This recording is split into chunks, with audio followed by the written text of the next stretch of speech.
I can see that happening. Yesterday, I attended a cause meeting for the South Bay City Council, and the how many years ago? 82 and 82. This is a room of what city planners that all work. Not yet. He'll be back. You know, next week. Oh. Yeah, that's not uncommon, unfortunately. But as much as all the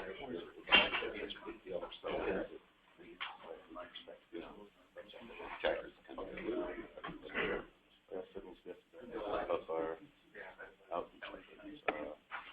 bigger stuff like that. The orders developed. It's funny you mentioned that my building director just asked me yesterday for how they drafted it. We're waiting till last minute. We have till September 30th, but they did that. Yeah, and then it's just hard now to get it ready. We're actually stuck. Oh, okay. We're using some options of the products that implementation. Okay, send it to me. Part of what you guys put together. We'll just modify that. First, this meeting. Quite relational.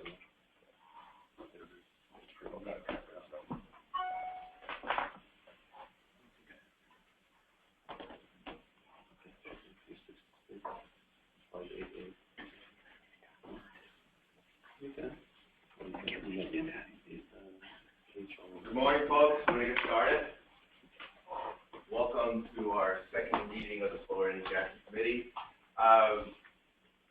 Our camera over here is not the best today, so hopefully for the next meeting we'll have a better camera. We're going to be going in and out of focus, so we'll see what happens. And I appreciate you folks joining us online. We have Steve, Park, and Don Catcher, and we'll go through some self-introductions in a few minutes. So welcome again. And what I'd like to do first is thank all of you for the tremendous effort that you guys put into coming up with a list of the top 10. And I know some of you work as a group, some of you work as individuals, and what we saw is that you guys put a lot of thought into this, and a lot of time. We appreciate it. I think we have a list of over 60 items, which is pretty darn good. Now, in talking to people and talking to some of you, we're getting a certain buzz about this effort. There's a lot of energy out there about this, and a lot of expectations, which I think is really, really good. And there's a lot of interest in what we're going to achieve here. And I think that hopefully that energizes everybody here in the room and those folks online. And I really believe that what we're trying to achieve here is really, really important. And I hope that all of you agree with that, and that the effort that we're going to go through and the results we're going to achieve will add tremendous value.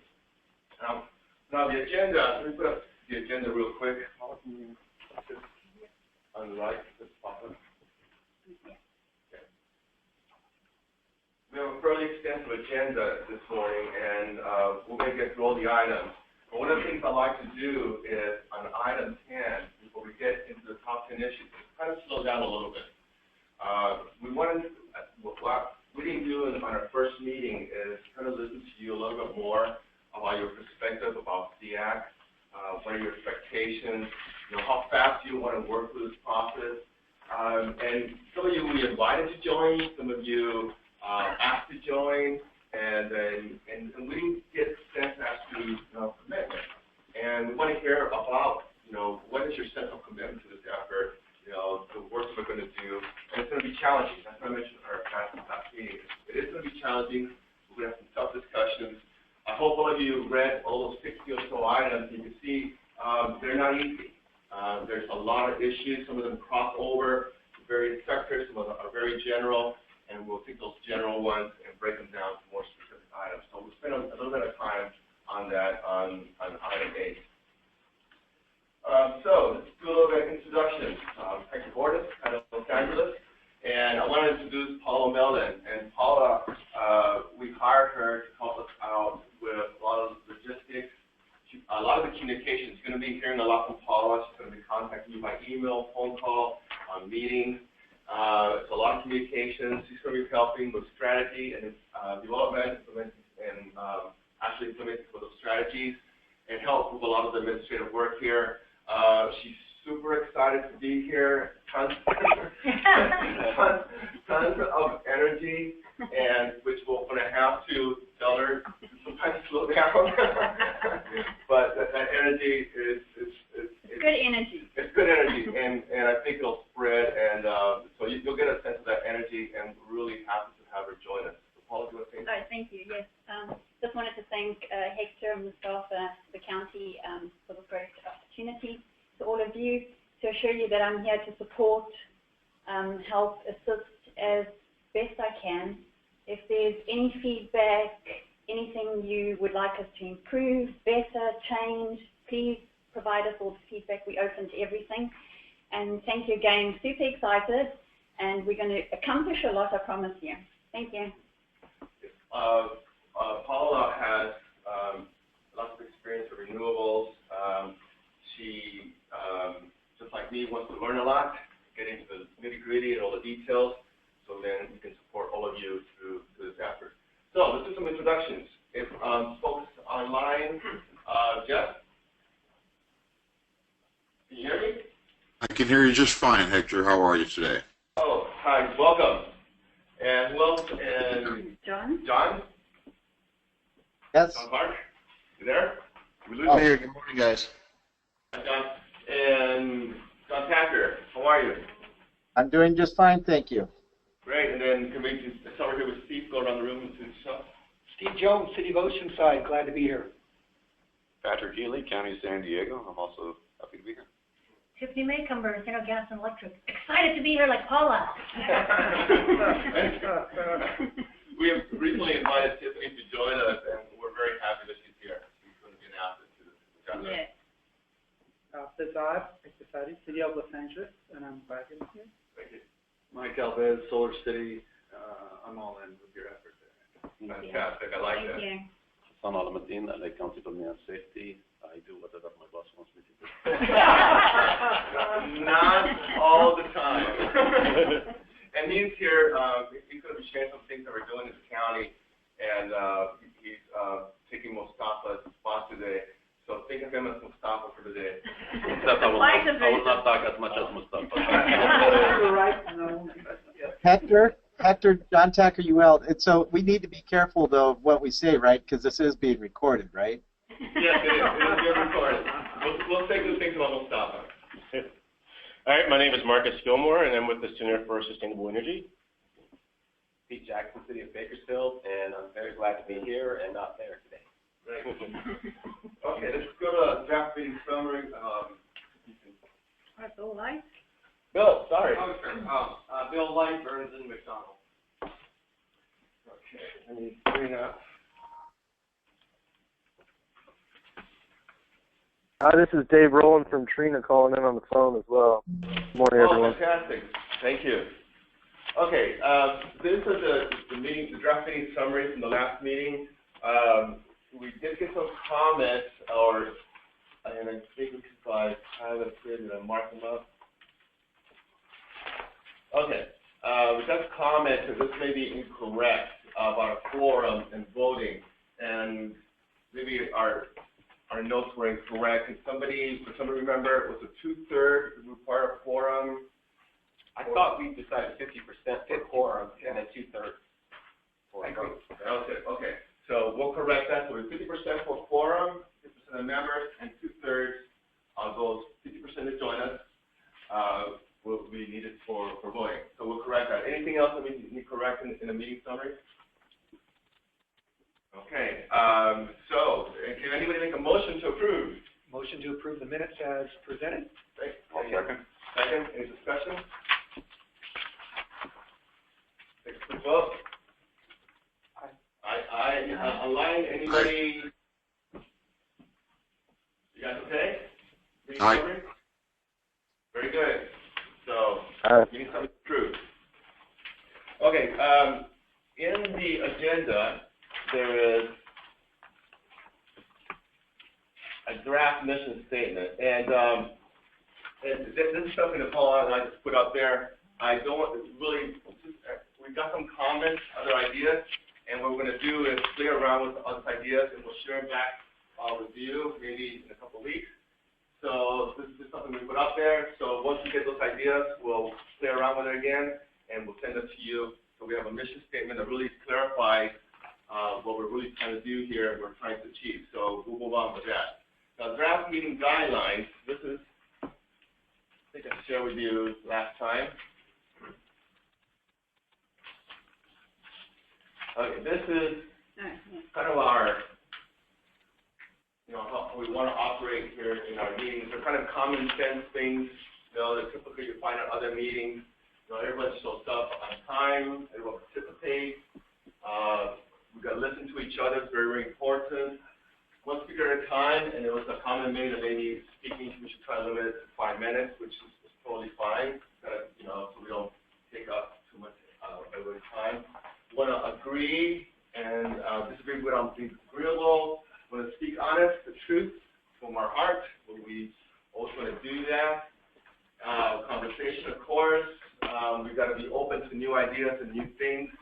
Open our minds. We're going to be talking a lot of the different things here, and we've got to be open to all those things. Respect each other's thinking. Very important. That's not makes us personal. It's all about business. If we keep focused on that, we focus on our goals, I think we're going to do a fantastic job. So let me see if there's anything else here. So a few more items. If anybody wants to make any comments on these, any changes, how's it look? If you want to email your changes after the meeting, you can do that too.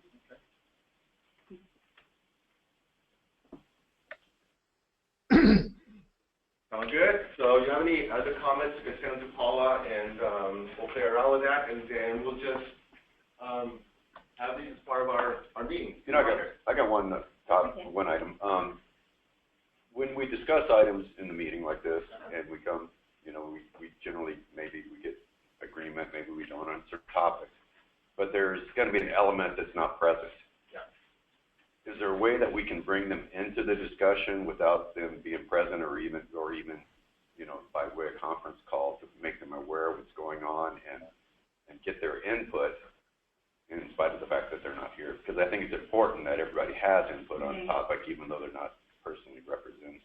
Very good. We're going to share everything, so we don't need to rush to a decision. That's really important. We want to hear from everybody.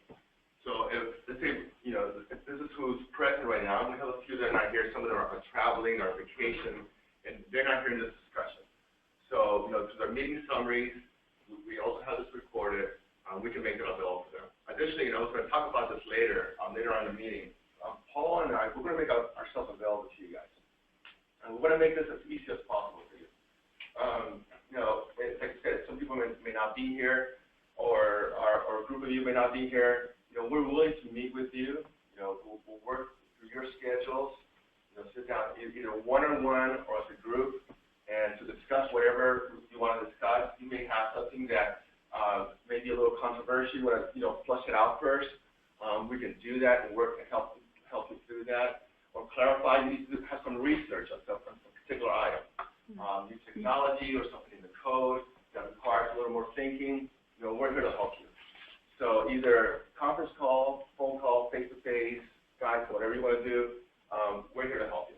What might be a good idea is that the proposals that are made here, we have an opportunity, like a buffer period, to where we can get additional input later before we take any action. Yeah. Okay, and good. And there's other people that are not even in other jurisdictions, other companies, and you are welcome to reach out to those folks and get the feedback. Yeah, sorry, and I just wanted to mention as well that I know that the agenda went out a little bit later this month. I joined probably the middle of June, so there was a lot to catch up and kind of thrown in the deep end, but I got my life jacket and my whistle. And so the agendas will be sent out 2 weeks prior to every meeting. So you'll see the topics listed, and if you want to change anything, you're welcome to provide feedback. If you want to bring experts in, we can do that as well prior to the meeting. And then the week before the actual meeting, we'll send out a final agenda with all the topics. Yeah. Thank you. Okay. How's that sound? That sounds good. Were you sending out a link or to the actual the video broadcast, or how would that be handled? Once the actual file, once it's converted, we'll see how large it is, and we'll make it available in a way that everyone can access it from the external site. And we can put it in a Dropbox or another FTP site so you guys can access it. That work? Yep.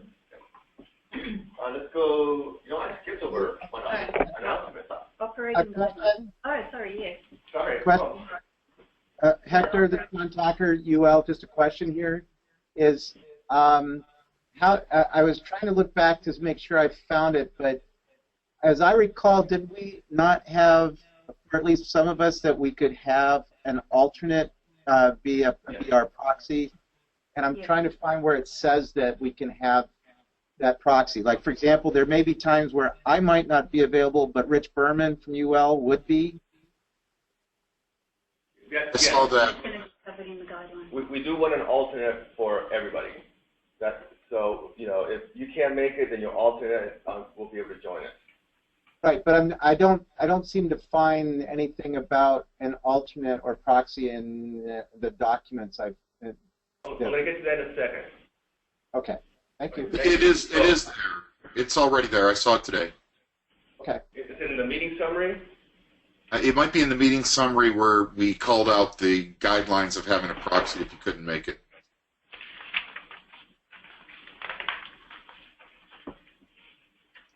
Oh, there we go. Operating guidelines once we There we go. I was looking for proxy, not for alternate. Okay, yes.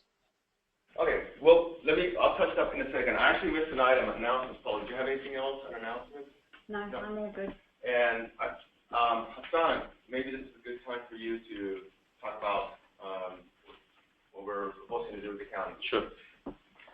As you are all aware, all jurisdictions have to adopt an ordinance in accordance with AB 2188. So the county of Los Angeles is proceeding with that. Our ordinance is pretty much ready as far as our county council looking at it. We expecting to take the ordinance to the board for the supervisors on August 11th for first reading, and hopefully get it adopted on August 18th, and then it will become effective 30 days after that. Now, the law states that jurisdiction need to adopt the ordinance by September 30th, so actually the effective date can be pretty much the end of October. So we actually want to try to do it ahead of time. That's the idea, and start enforcing the expedited plan review and inspection of solar systems, rooftop solar systems. In addition to that, we are in communication with our contract cities. We have 16 contract cities that we will be sharing our ordinance with them, and hopefully they will be adopting the same ordinance. What we're going to do, we're going to create a chapter in the code, in our code. It's chapter 68. It's a county chapter which is going to highlight all the provisions of the ordinance. So for our contract cities, what they're going to do, they're going to just adopt that chapter. In addition to that, we have shared our ordinance with other jurisdictions. I know that Calvo came out with an ordinance that they passed it to everybody. Ours is similar, but it's not exactly the same. So we are also willing to share it with whoever needs a copy of the ordinance. As I said, County Council is pretty much done reviewing it, so at this point we can share it with everybody. So that's the good news on that front. The other thing is that as part of the ordinance, one of the biggest problems we face is the one inspection. Okay, and how we're going to be able to make sure things correctly while performing it in one shot. Initially, we thought about making an amendment and requiring 2 inspections. Okay, and I think Hector and I talked about that, and we talked with staff. And really, the feeling for staff is they would like to have 2 inspections. However, our county council made it clear that, well, the law states 1 inspection, so we gotta go with that. So we decided to go with that. However, we added some language, and it's gonna be part of our, we call it building code manual or revised maybe checklist. And this is the item I wanna get your opinion on. which is how do we ensure that one inspection is going to be sufficient? So we're thinking maybe if we require the installer to provide us with a video of the installation. I know we had, previous conversation with Solar City, and they do a lot. You take a lot of pictures and you document it, which is a really good tool. So that's good. But the reason we are thinking of a video is the idea is you can maybe be site specific. Okay, making sure maybe you can relate to some landmarks, some monuments, so we know that it is for that specific project. It's not that you take one and apply it somewhere else. I'm not saying, the majority of people are not going to do that, but, from our side as a government agency, we've got to make sure everything is done right. So with the video, you can show us the different aspects of the job, making sure for the things we care about is the attachment to the roof to make sure it's attached properly, bonding, okay. We want to make sure that you're not covering any vents. So things of that nature, and also the fire rating of the assembly and so forth to make sure it's in accordance with the new state regulations. So is that something doable as far as providing a video, installation video on every project? If I could ask a quick question, and I apologize, the speaker, I don't know your name, but Hector, who was that that's speaking there? Hassan Al-Ahmadi. Hector's assistant. Yeah, so my name's Jeff Spees, and I'm with Quick Mount PV. We're the largest manufacturer of roof attachments, and my feeling is all the concerns that you expressed are something that can be addressed in training of inspectors after the system is installed on the vast majority of systems, meaning you can verify roof attachment, structural, bonding and grounding in most cases. I do chair the task group on bonding and grounding for UL 2703. So my sense is all of the things that you expressed as concerns that would in the past make building officials want to inspections. I do believe, though, that for most, the significant majority of systems, all of those things can be verified after system is assembled without a video. But how about we? Go ahead. John Tacker, UL, if I might add, or ask a question or make an additional comment, is would we're talking about it, I think, Jeff, you were talking about a direction towards inspectors, and I'm just questioning and looking at the challenges ahead that were put. It seemed like one of them was a concern from the AHJs about whether there are people that are qualified or, actually have some sense of knowing what they're doing of installing too. So I would think that if you have somebody who knows what they're doing in installation and are reasonably qualified, then I think it can be a lot easier to think about doing one inspection. But maybe if it's somebody who really is, they just thought getting into solar was a great idea yesterday, that might cause some difficulties, possibly. And I'm willing to consider some options in that arena too. I guess my point is that Hassan, it would be wonderful if you and I might be able to have a more in-depth conversation after today's meeting to address what is a very legitimate concern and some strategies that might be employed rather than having to rely on people who generally are really bad photographers or bad videographers. And I'm of the opinion that most of your inspectors probably would feel it would be torture to watch a video that a typical solar installer would take. Let me ask you something, Hassan, about the video. Are you talking about shooting the whole installation or just bits and pieces? No, it's bits and pieces. It's the main elements of the I think installation what we itself. need to address is what's the function of inspection when you go there. Then you can address your purpose and address everyone else. I think that's what needs to be discussed first. Then we can approach what you just said. Is it viable? Does it make sense? Is it doable? Or something else? Or should we create a certification program for installer, putting him through wrenches to make sure that this guy is really know what he's doing? I don't know. It's all ideas, but first things first. There is one I do agree that a single inspection can quite often take care of everything you need to look at, with one exception. And there's no way you can verify the three-course flashing required for a tile roof penetration without seeing that prior to that tile roof being in place. I agree. And I can tell you that the city of Bakersfield was subject to some legal action a few years ago because they were not doing their due diligence and verifying those penetrations in that three-course flashing and lost. And we will still be doing a penetration inspection on solar systems if they're installed on tile roofs. For comp roofs, no problem. We can do a single final. But this is one that's already been run through the legal arena. And trust me, a jurisdiction that's not verifying that and damage results will have some liability. So we do have to do due diligence. I would not be in favor of using video to verify that.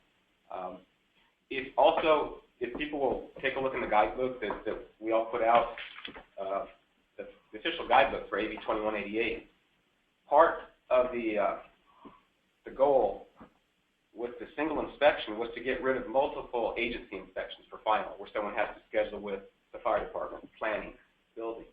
And the goal was to get a single entity that could do that inspection.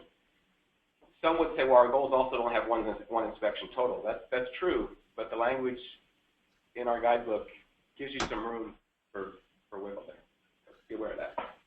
One thing I want to say in here is that when we're talking about one inspection, as far as the structural attachment, I mean, the inspectors are going to get everything is done. How is he or she going to verify that it was installed correctly? I mean, so that's one of the components. Okay. The other component, how do we verify, for example, they didn't cover any of the fence? I mean, there's so many things just by going there, you're not going to be able to know. Thank you. Yeah, I was hesitant to get on board with the one inspection too. But I've converted. I think that you can do one inspection. I think you can verify, perhaps not the depth of the attachment, but you can verify whether or not the attachment even hit a rafter by going into the attic, looking just very quickly to see if there are any penetrations just through the plywood. And so there you can see that there is a structural attachment. I kind of agree with that. Going with Pete, I agree that you're not going to be able to see the flashing, and that's very difficult. We were talking about videotaping. It's interesting that I believe it was the city of San Bernardino just recently put out this week that they have started a pilot program where they'll be requiring video of the installation, and that's part of their inspection process. So it's interesting that you're talking about it. If we want to follow any more about it, we might want to see how it works out in San Bernardino on their pilot program. I know that they're going to do it for the next 60, 90 days, and so it might be something that we're interested in. But I believe that you can get all the inspections probably on one inspection. Take a little bit more time. You're not going to get that 10-minute, 15-minute inspection if you're crawling through an attic. If I could... I was just going to comment that my history, 30 years doing inspections, is that when you don't inspect something, that the quality of that particular item, the installation quality, goes down. If people know, contractors, and I'm pointing fingers at anybody, but if they know you're not going to be looking at it, a lot of times you're creating problems. Online? Somebody just spoke? Yeah, if I, Jeff Spies here again. This is, you're all, I love the guy from Bakersfield. I apologize I don't know your name, because quite honestly, underlayment flashing in tile has been a mission of mine. I'm trying to get jurisdictions in Southern California to respect that code requires flashing at the underlayment, and from what I can tell, about 80% of all installations that go on tile roof are fundamental code violations. So if we could address that, it would be wonderful. But one good point is that you can do validation of underlayment flashing even after the job is complete, oftentimes at those mounts, the roof attachments that are on the sides of the array. Now, I recognize that if they do it right on the mounts that are accessible on the side of the array that are easily inspected after assembly, You don't know if the ones in the center of the array were done correctly. There is a presumption if they've done it right on those that they've done it right in the center attachments, but that would be one risk that I feel could be mitigated with photographs of each and every attachment that could easily be scanned through. So I, again, would invite anybody interested in this topic, because this is what I spend a lot of my time doing with building officials currently, is teaching them some of the things that they can look at. And fortunately, the proper position flashing on asphalt shingle roofs can indeed be visually inspected from the sides of the array when the entire system has been put together. Now, one other comment. There was the conversation or the discussion of the possibility of certification program. There is a very respected certification program in the industry already called NABCEP. I do serve as secretary of NABCEP, but I would suggest, if certification is a discussion point, that we've got a wonderful program that's been highly vetted for a decade. Okay, so we have one more comment from Pete, and we'll move on. Okay. Yeah, thank you, Jeff. And you are correct. If we let it be known that we're only going to check the attachments on the side of the array, those will be the only ones that are done correctly, not by the people in this room, but by your competitors that don't take part in events like this. And we try to keep a level playing field. We have had discussions with the solar contractors in our jurisdiction, and we've given them the option for a single final inspection on a tile roof if they would be open to opening up any penetration that we so choose for verification. So currently, we can come in the day before or a couple of days before when they're installing their penetration, look at it, sign it off, call it good. That's an extra inspection. Or would you rather have us come in at final and have you take things apart? And most of them said, we'd rather stay with the current system where you come in a day or two earlier, see those penetrations, sign it off, and then just come back at final. So my point is, don't be afraid of two inspections. It doesn't necessarily mean it's going to take longer. It doesn't mean it's going to take longer. It could actually aid in someone's process for selection. Hector, I got one thing I really want to add. Okay, thanks. One of the issues that we face as jurisdictions is how our management wants to deal with things. At the county, we've always done one inspection, and going to management saying, hey, I think we need to do 2 inspections, it ain't going to get very far. We have a management right now that is, you know, they're very pro-solar, very pro-contractor, you know, and so you get other jurisdictions that are stricter. Now we got jurisdictions doing 2 different things. Right. And one of the goals here, I think, is consistency. Exactly. Yeah. So these are things that are going to have to be worked out.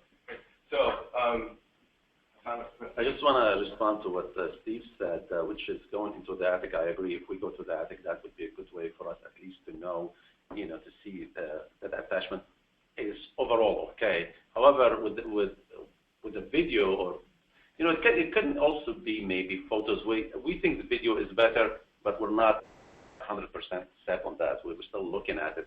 But our idea is not to even go inside of the home.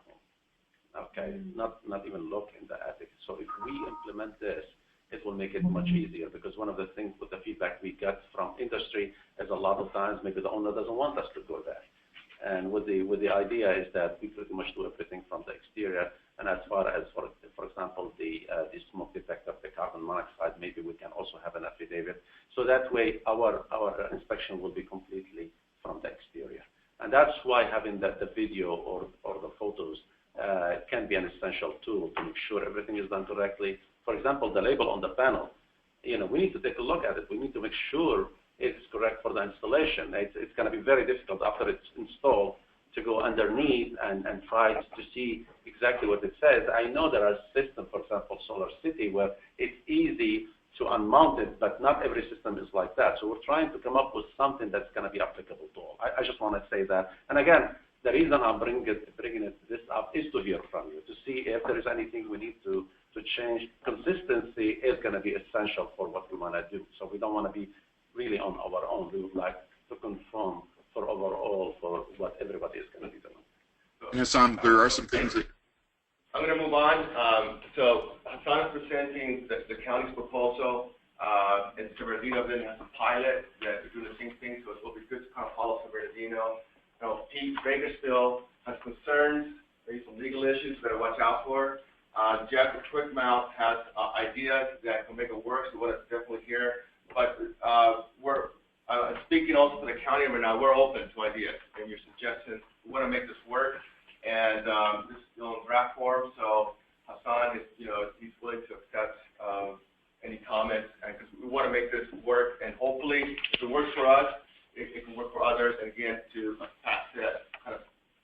standardized as much as possible in Southern California, maybe even the state. So, one more thing, the requirement on the one inspection and what needs to be done, we did not put it in the ordinance itself.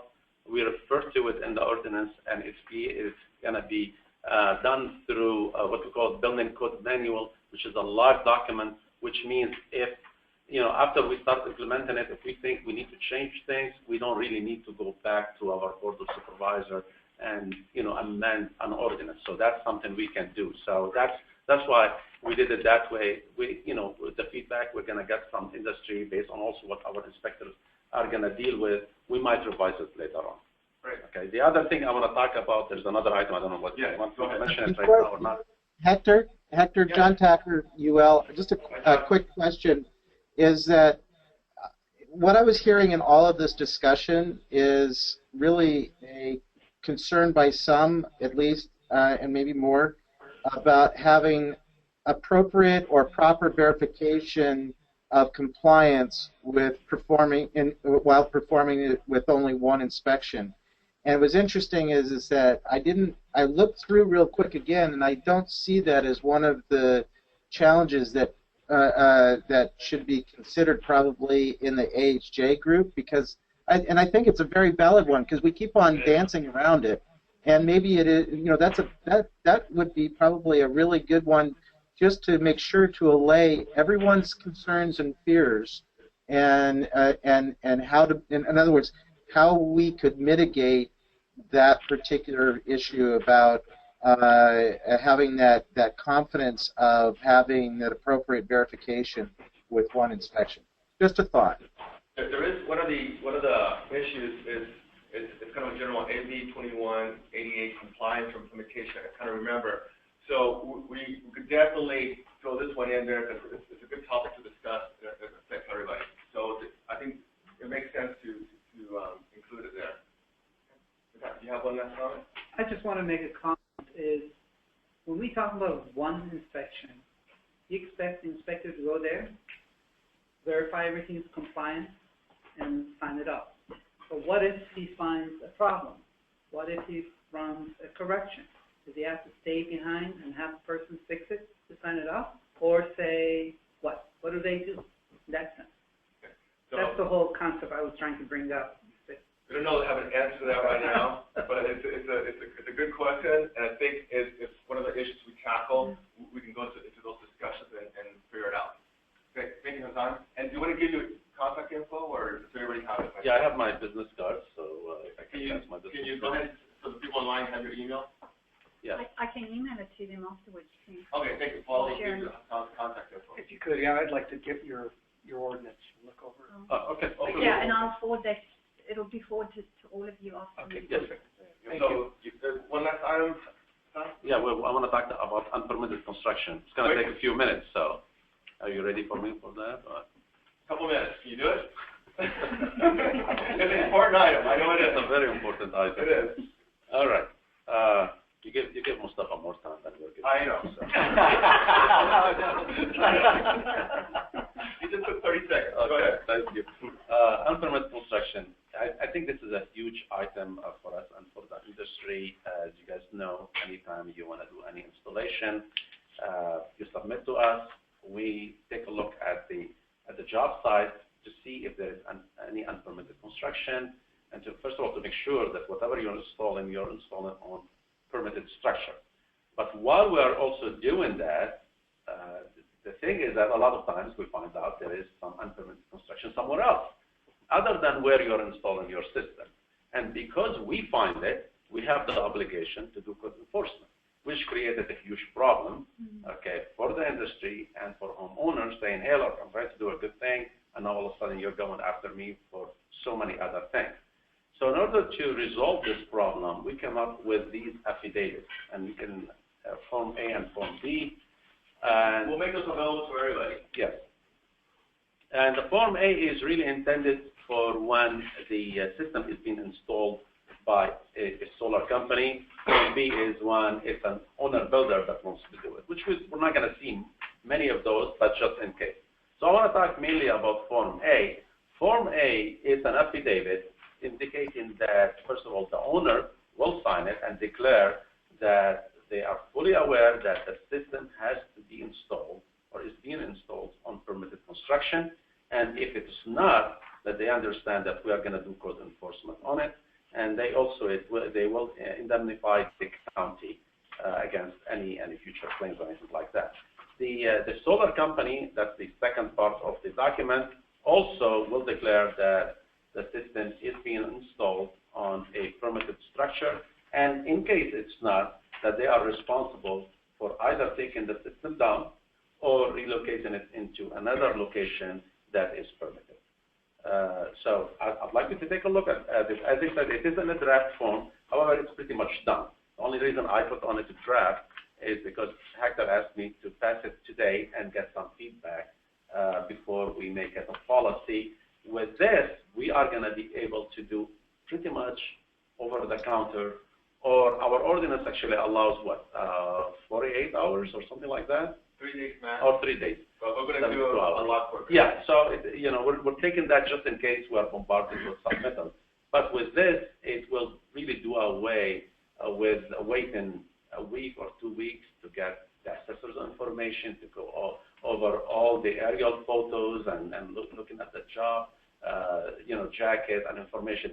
At the same time, it is your responsibility as a solar company to do that kind of work. Yeah. So we're giving it to you because it is a liability for you to install it on unpermitted structure with all the safety issues and so forth. So. Well, thank you, Hassan. So I want to have a discussion on that right now because that could also be one of the top 10 issues. That is a hot issue. This is the approach the county's going to take.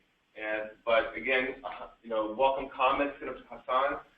It's pretty much there, but there's something there that looks like, hey, it could be a deal breaker, something serious. We definitely want to hear about it. Sounds okay? Yeah, I mean, this whole thing is to help the industry, to help homeowners, to make it easier on everybody while still comply with the spirit of the code. Yeah, great. Fantastic. Thank you, Hassan.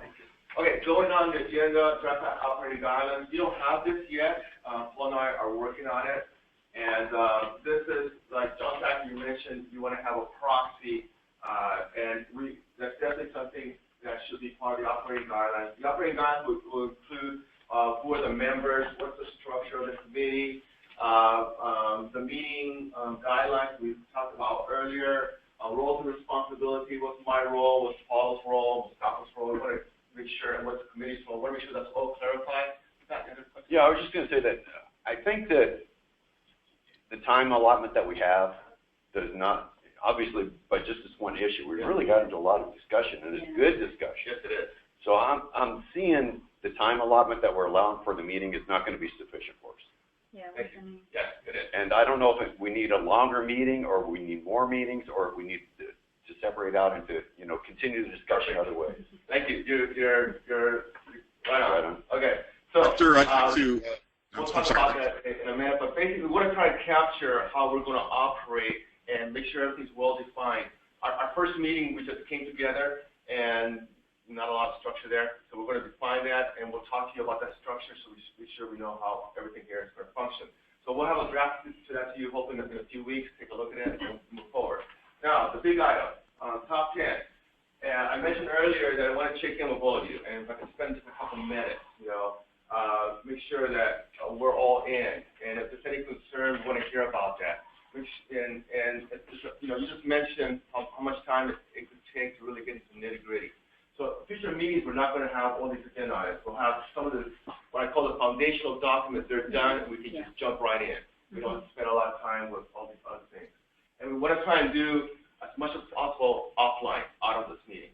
So once we have the draft operating guidelines, get them out to get your feedback, get them done, and move forward. So we spend the meat of the meeting on the actual issues. So the pace, how fast do we want to move?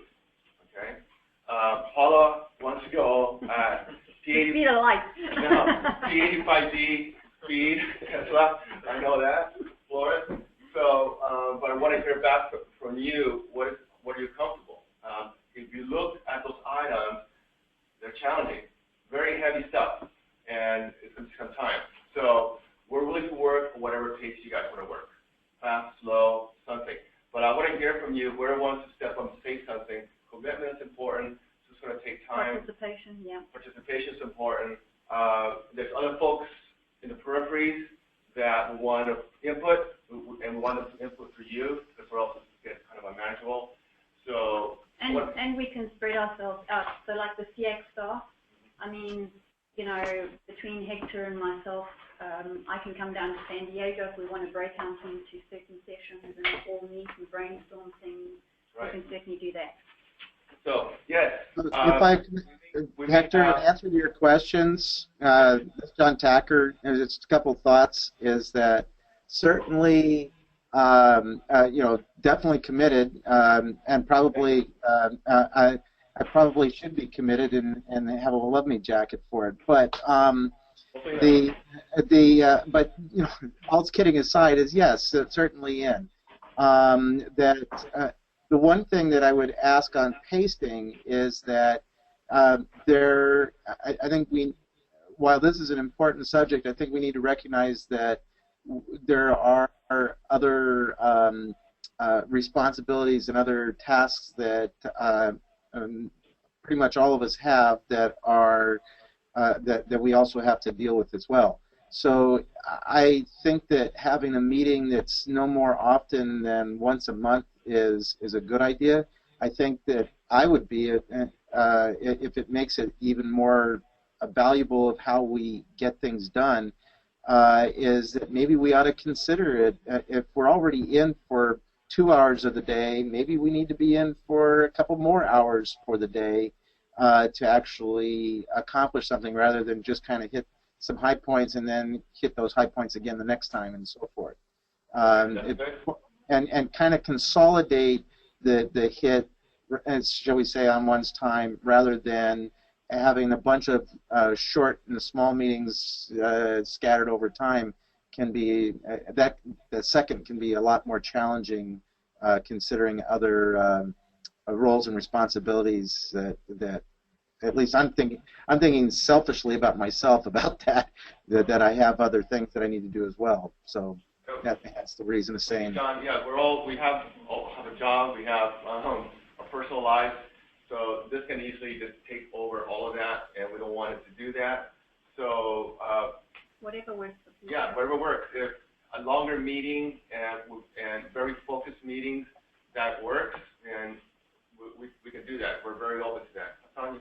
Just want to go back to the affidavit. I just want to say one thing quickly. I'd like to get feedback from you ASAP. The reason for it, we're ready to implement it. If it takes a longer time, that means we cannot implement it, which can really affect the industry. So, by Wednesday next week? Yes. Okay. Thank you.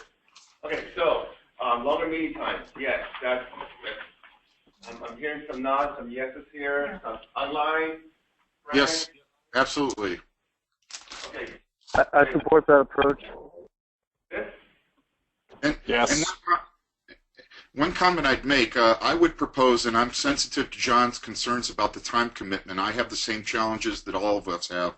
But what I would suggest is that if we do dedicate a little bit more time to this process, I think that we solve problems at a bigger scale, and in the long run, that addresses some of those other projects that I'm involved with on a day-by-day basis. So I feel the time invested is well worth it. Fantastic. Frank, were you saying something? Disagreeing. Just if we're going to get together, we might as well invest more time and get more done. Okay, very good. Okay, that's good. Good to hear. So looks like everybody wants to invest more time, and I'm sensing there's a commitment here without asking. I'm hearing some heads nodding up and down. Online, Frank, yes, Don, anybody else? In terms of commitment and pace. Anybody want to jump in? I'll take that that you guys are all in. Okay, it's also, I also would say, Hector, this is John Tacker again, I think, I appreciate what Paulo is suggesting but about maybe other locations, but I think that if we're consistently one location, because several of us are coming from afar in different directions, that it's nice to have that consistency of one location. We're constantly there, and we just get it done with.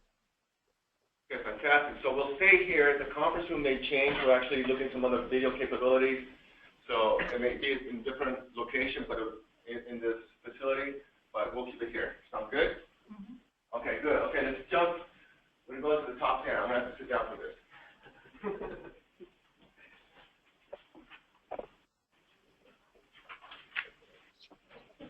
Okay, so we have a real good list of items that were submitted. Quite extensive.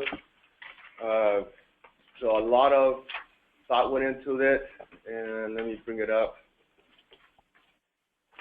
Okay, so, okay, I lost the cursor. Where are you? There it is. So just a pragmatic question while you're bringing that up, Hector, this is John Tacker again. I'm wondering, so what is your thought of how we come to a top 10 list? Because as you noted, some of these as there are some kind of several that are on a related theme, like inspectors being trained, or knowledgeable, or installers being knowledgeable, or testing labs doing certain things. So I just wonder if could we do it that we have some broader challenges that have a couple of components to them? Let's say yes to all of that. There's different approaches we can take. I'd like to do something first, and because you can see on the screen we have items from Steve Jones, Pat Healy, and you can keep going down the line, and Pete Jackson, and then we have items from the installers. John Clark is the lead on that, and Ron Mullick, so et cetera, et cetera. So there's kind of an ownership to this, and I hope that you guys, all of us, can agree that it's the individuals don't own this. That now that I want the group to own these items. Take away the names, take away the groups, and I hope we can agree that we now own all of this, because we're the group that wants to solve all of these. So if we can agree on that and say, hey, we now own all this, everybody's sitting here, all those folks online and the folks are not present, well, maybe they'll also agree that all these items are now ours. And a lot of these items do cross over. There's some general ones that cover a lot of areas.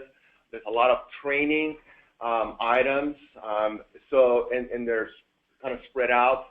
So the approach I like to take is see if it works, is look at all of 60 of these and maybe go in one by one, if that's possible, or those of you that had the time to look at all of them and you already have, out of the 60, a top 10. If some of you have done that, that'll be fantastic, and we'll go to those first, and we'll highlight them. And then hopefully, after we highlight them, we don't have 60, we have 20, and then we can take those 20 and hopefully come down with 10. If we don't come down with 10 and it's end up with 15, that's okay. And then out of those top ones that come up, are there 2 or 3, or if it's just one, that we can tackle very soon? The reason is it's something that's easier and that we can tackle very soon to test ourselves and to see, hey, our process actually works, or we need to adjust the process how we come to a decision. So something that's relatively easy. I didn't see anything easy here, guys. I really did not see anything. I read this, I go, oh, we got to work it out. I called Paul last night and go, oh my God. So anyway, it's going to be challenging, but if anybody has gone through these and already has the top 10, we can hear from you first. Any volunteers? Well, Hector, one question. I noticed that there wasn't group leads referenced for some of the groups that already have been formed. I'm wondering if we might not want to get that sorted out, and then ideally that group lead would speak on behalf of that group so that there is more a better way to address these issues. When I look, for example, at the manufacturers' concerns that are currently categorized, I would state probably one of my biggest concerns as a manufacturer is this single inspection issue. And I almost want to see what could be done in committees outside of the face-to-face meetings. So when we come to the meetings, that committee chair can state, well, we've had these participants that have addressed this issue, and this is the feeling of the committee. And ideally, we can, as a group, then agree with what the committee has decided or opt to disagree with it. But that might be a better way to parse up the individual tasks that we're trying to tackle. So I almost look at this issue of these 5 different groups that you have. Maybe those groups can meet independent of the broader meeting and come to a consensus in the group and then present that to the larger committee. So I'm a little confused, if I may. John Tacker, UL. I thought that, Hector, if I recall correctly, the reason why we set up these groups was solely for the purposes of identifying from different stakeholders what their challenges were. But then when we proceeded forward on working on a challenge, that we would have an integrated approach that even though it was a challenge that may have been identified by manufacturers, all of the stakeholders would be involved in from the beginning of talking about how to address that challenge. John, yeah, you're correct. That's the approach we talked about at the last meeting.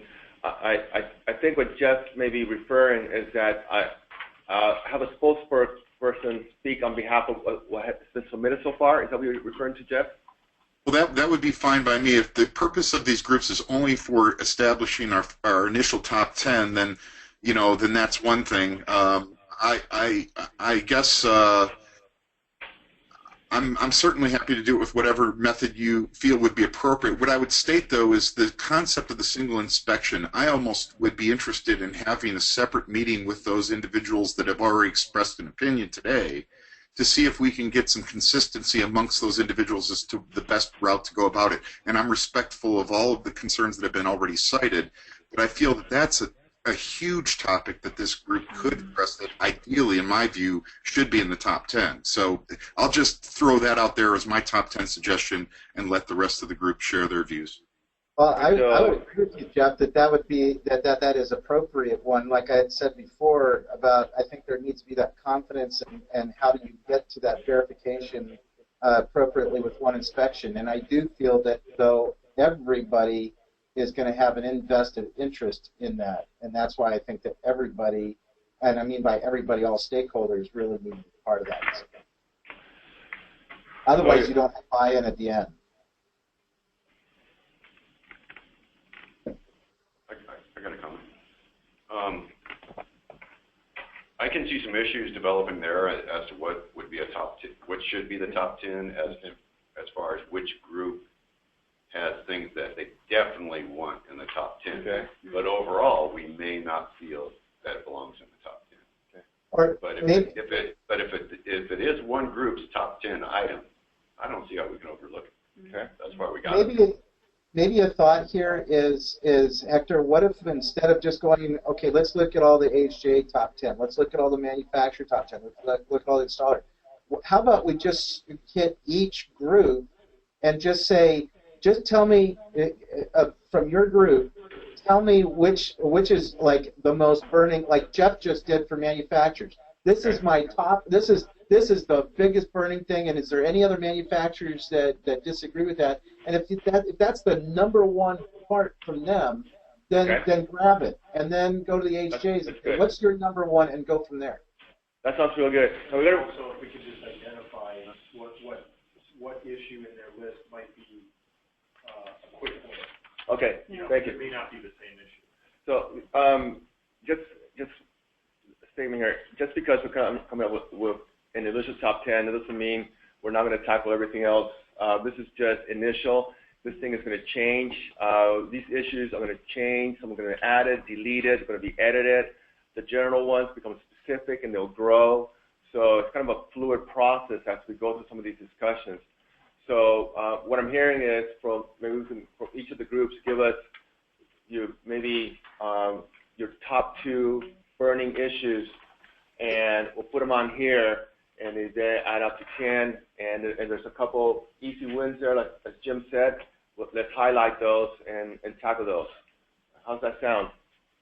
Okay, so let's go back. I got on the single inspection to start off, but let's go back and just go start at the top, and we'll work our way down with Steve Jones and Pat Healy. You guys gave us... And Pete Jackson. And Pete Jackson, where are you, Pete? There you are. Okay. Yeah.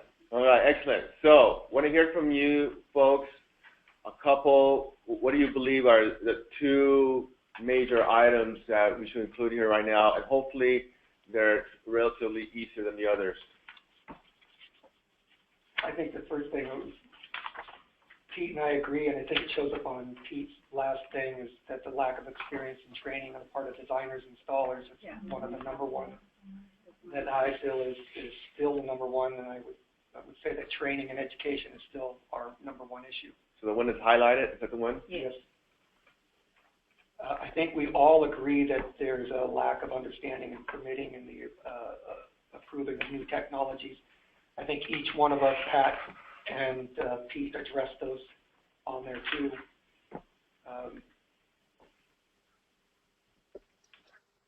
The other one that was addressed was the inconsistency of AHJs in permitting and inspecting larger solar farms. Those seem to be, as I was going through here, I'm just circling some that seem to be common amongst all of us.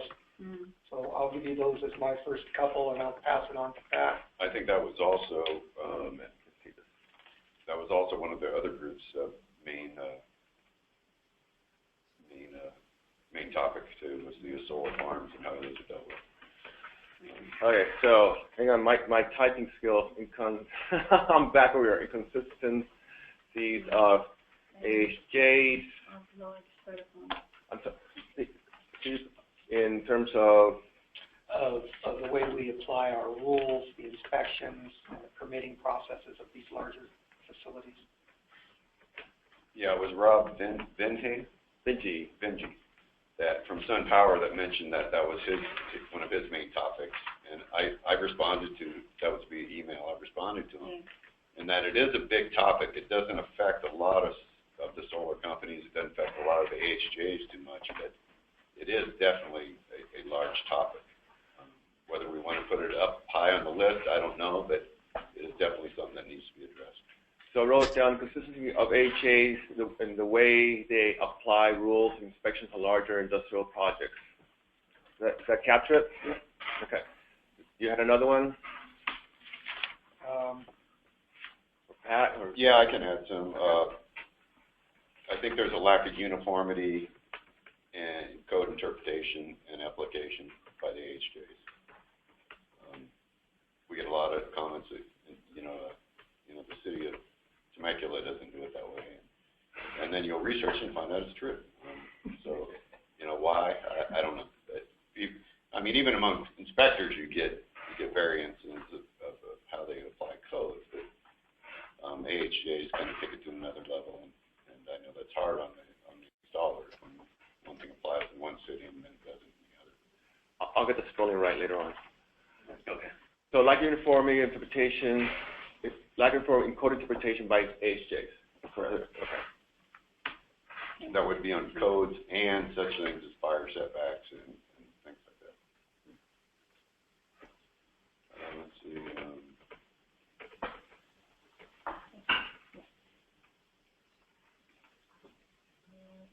We can go into more detail on these topics later, like as far as what Steve mentioned about training and education for installers and whatnot. That kind of goes across the board. New staff that comes on. We have a lot of problems with designers that do great, and then they move on to a higher position in the solar company, and they're not doing them anymore. Now they got a new guy coming in, and he's green. He has to be trained all over. And usually they're getting their training, sad to say it, they're getting their training from correction notices, turn downs, and whatnot. Okay. And that's not the way it should be. Okay, so we'll go into details later on as to each of the items. Just taking a broader step back, and based on the discussion we already had this morning, I would say implementation of AB 2188 is a major concern, and that might even take place with your single inspection, because I think that comment is the result of AB 2188. So I don't know if you want to place that one or just add it, but that seems to be a big Broader. Elephant in the room, yeah. Yeah, I think it's broader. I think that's a good way to look at it. It's broader. You know, the other thing that is kind of a bullet, I mean, it could be under the same topic as, lack of uniformity in code interpretations, but it would be the lack of the codes keeping up with the industry. Yeah. Especially here in California, we're on the, 2011 NEC, and they're already working on the 2017. And California seems to be way behind in getting the codes updated and whatnot. Is that one of the hot burning? Yeah, I don't know if it's interpretation. It's more of just something needs to be done to bring California to where they can get codes addressed quicker. When a change needs to be made, it can be put into California code quicker than going through the NEC process and whatnot. Maybe we need a California solar code. I don't know what the answer is, but we need a way to get everything documented and adopted throughout the state when a change needs to be made, rather than having the jurisdictions come up with their own policies or interpretations that address it. Okay. All righty. So is that, let's go on to the next group. Installers. John, do you want to tackle that, or Jim? John Clark, you still there? Yeah, I'll speak. So, our group is fairly collaborative, so Mike, Jim, feel free to jump in if you want. I'd say our top 10, number 1 is the single inspection scenario. We're aligned there, and probably number 3, item number 3 regarding the meter spots would be pretty important for us. This one here. So I'll nominate those as our top 2, and again, Jim, Mike, feel free to jump in if you disagree. I can't grab this thing here. I think that's good. Mike, you good with those? Yeah. Those are big leverage ones for us. 1 and 3. 1 and 3. Yeah. And you can see 2 is back to AB 2188. So that goes to Pete. 1 and Pete's comment. So number 1 is covered in a broader AB 2188. Okay. I think you guys have them both. I think the single inspections are already covered. Sure, cover. AB 2188, which was number 2, is already covered. So the meter spots is really the additional one. Can I ask a question? What do you mean by meter spots? You mean like a meter location? Yeah. So when you say allow contractors to perform an upgrade with accordance with at the contractor's own risk, you mean with the involvement of the utility? Without a work order? Without a work order?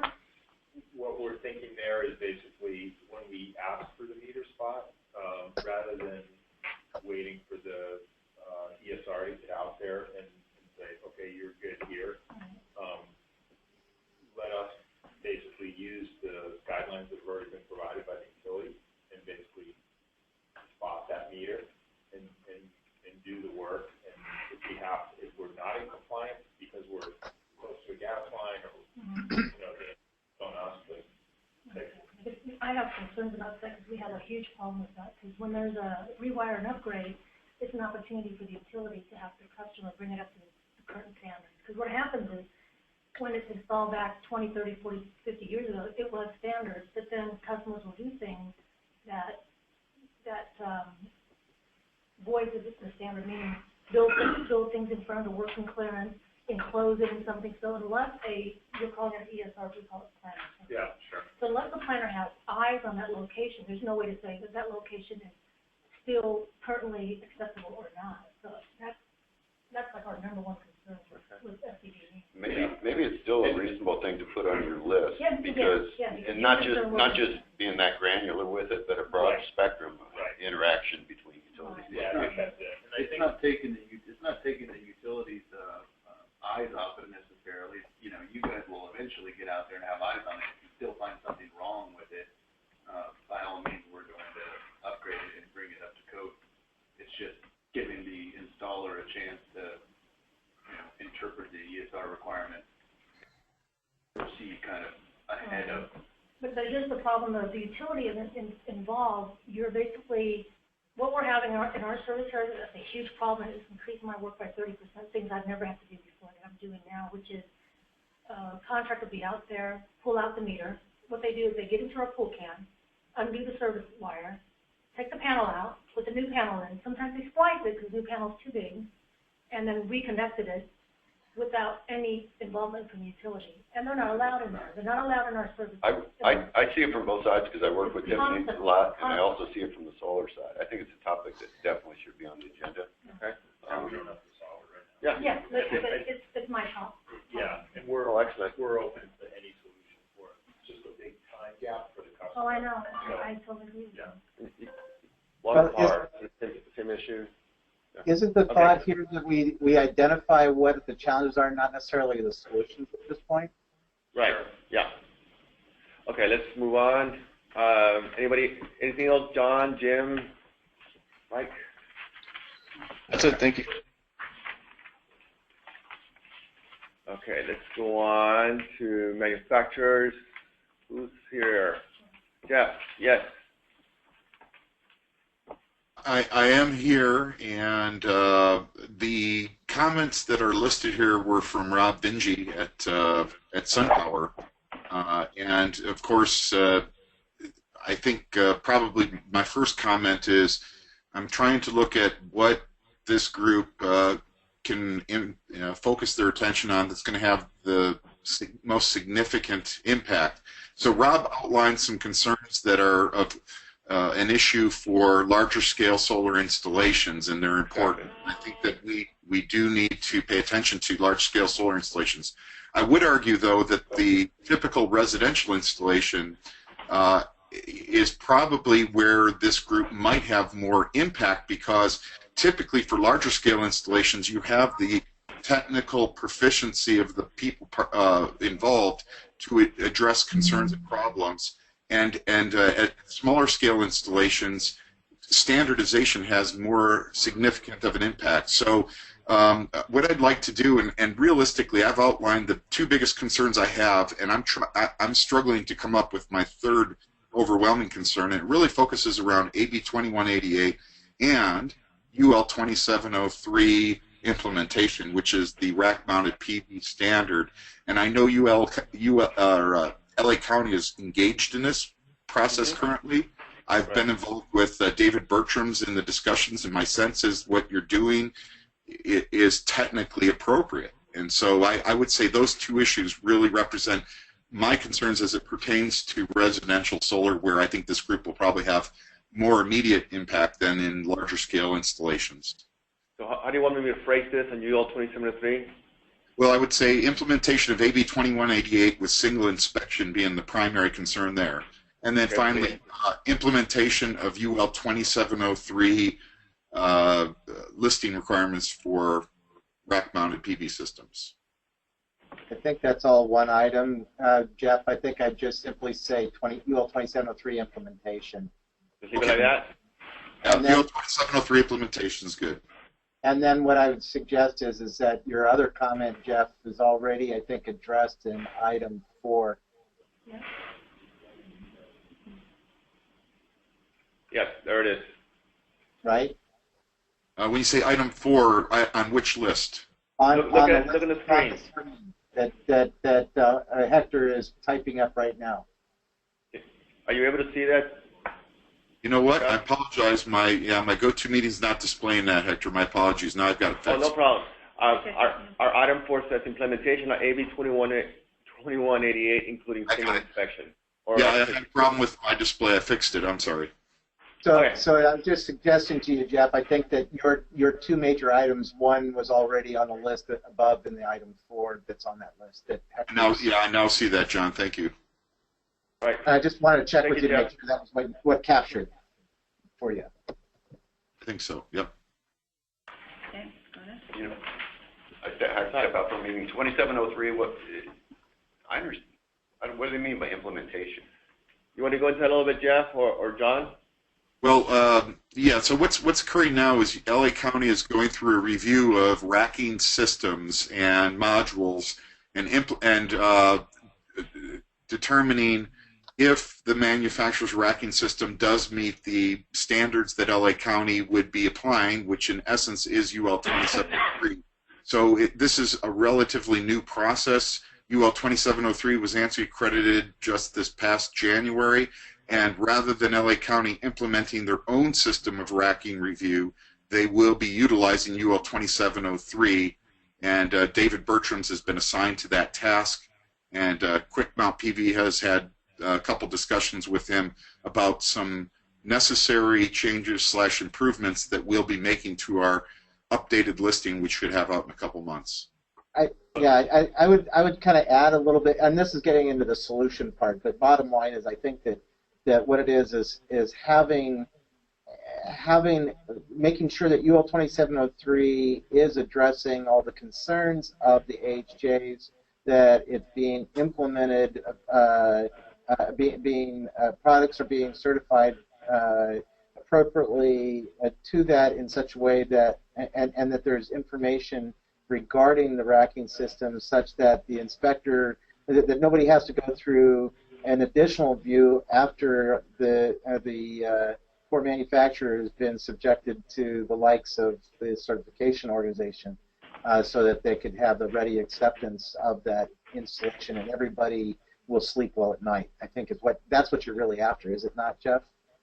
Well, yeah, essentially what we want to do for UL 2703 is make certain that the building officials, permitting officials, and inspectors both understand the rules and regulations of how the standard operates, how they can perform inspections using the manufacturer's installation manuals and what they need to look for, and obviously how this would be accomplished through training. So part of what I'm intending to do in my role as Codes and Standards Chair of CalSEA is develop an explanation of how 2703 works, what inspectors, what documentation inspectors and permitting officials should be looking for, and how they can perform that inspection to verify proper bonding and grounding and structural compliance with 2703. So either way, I'll email you, Paula and Hector, my short list of the key things that would pertain to this, so that you've got the proper wording that I would use. Thank you. Patrick? Yeah, I actually had one of my bullet points that I didn't mention earlier as the same thing, but not only 2703. I would like to apply it to all UL listed products. So maybe that bullet point can be expanded with an emphasis on 2703, of course, but I would like to keep it open to other products that, you know, are sharing the same fate as a 2703 product.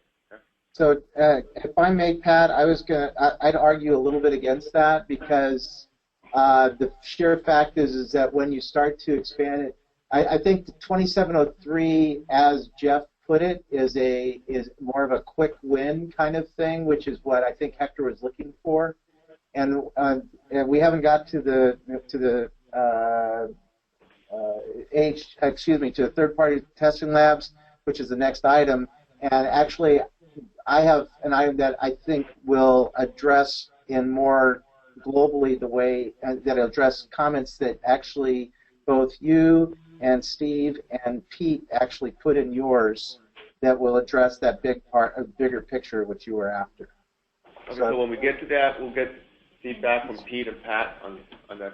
Yeah, I think there's items that need to be covered, whether it's done the same bullet point or not. Yeah. So if I think unless there's other manufacturers are going to comment, I'd be more than happy to dive into the two that I was going to say. Okay. Go ahead, John.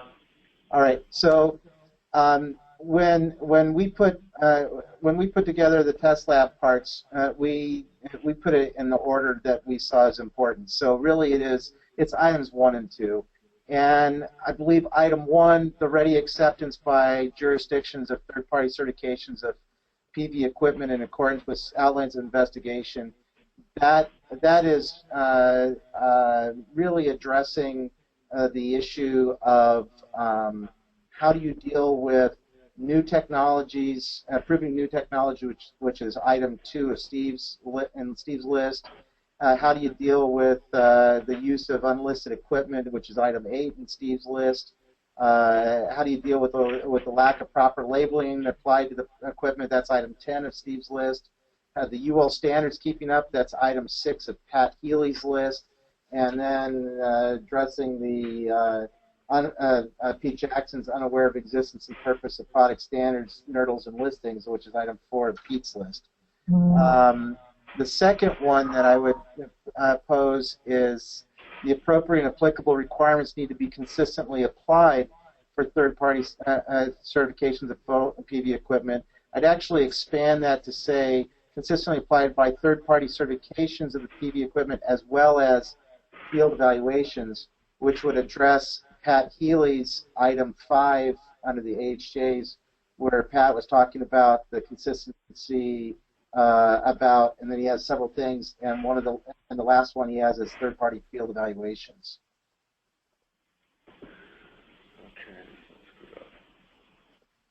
I put the background solely, actually, when it was not only myself and Sonny that talked about this, but Rich Berman and from UL and Jim Pierce from ETL were involved as well in discussions. And the only reason we put down the backgrounds is because we thought it might be helpful to explain why, why we were identifying the items we did.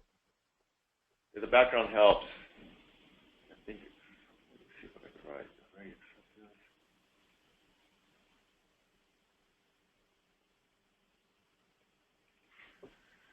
And so, you know, those will create, I think, a lot of discussion on from a more global point.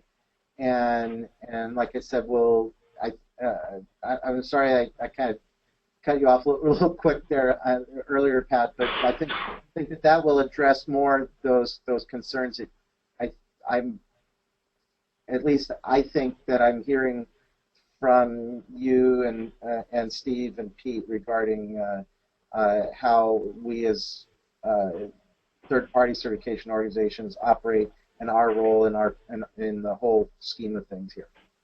I want to hear from you guys. I think you hit it right on the head. See, sounds good. I agree. Agreed. Sounds good. Okay, so we got them on the screen. John, if you said you might want to tweak some of the words, just one that I want to tweak is that is in your item. You have it as item 9 on this on your document on the screen.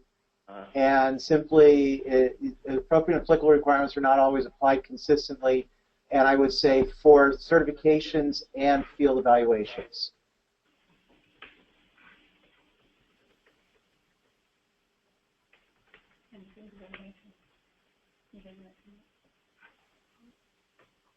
Okay. Sound good? Thank you. Thank you. Thanks, John. Okay. Tiffany, you have... Can I have 4 now?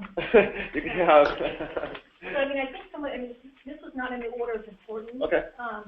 But I think 7, 9, and 11 is a little important. It goes back to having a planner have eyes on the actual rewire upgrade and verify the quote-unquote meter spot, as you call it. And just having inspections.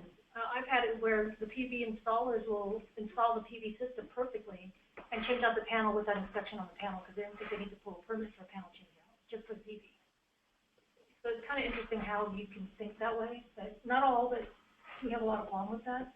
The other concerns I have is that some of the AHJs might be out in the field inspecting the actual panel rewire upgrade, and the customer might have done great work, but the problem is on the utility side, we might not have the infrastructure to serve that customer's panel upgrade, but the jurisdiction wouldn't know that. That's where we come in and take a look at what kind of, especially on underground, what kind of conduit is out there from the transformer or handhold that goes to the panel. The customer might have to be trenched, but because we weren't involved, they didn't retrench. So that's where it gets kind of sticky, and then when we get out there, we say, oh, you had a good panel upgrade, we have a rewire inspection from the jurisdiction, but you have a 1-inch conduit, you have a 200 amp panel, you got to dig into the 3-inch conduit. Now it's all messy, and they're not happy.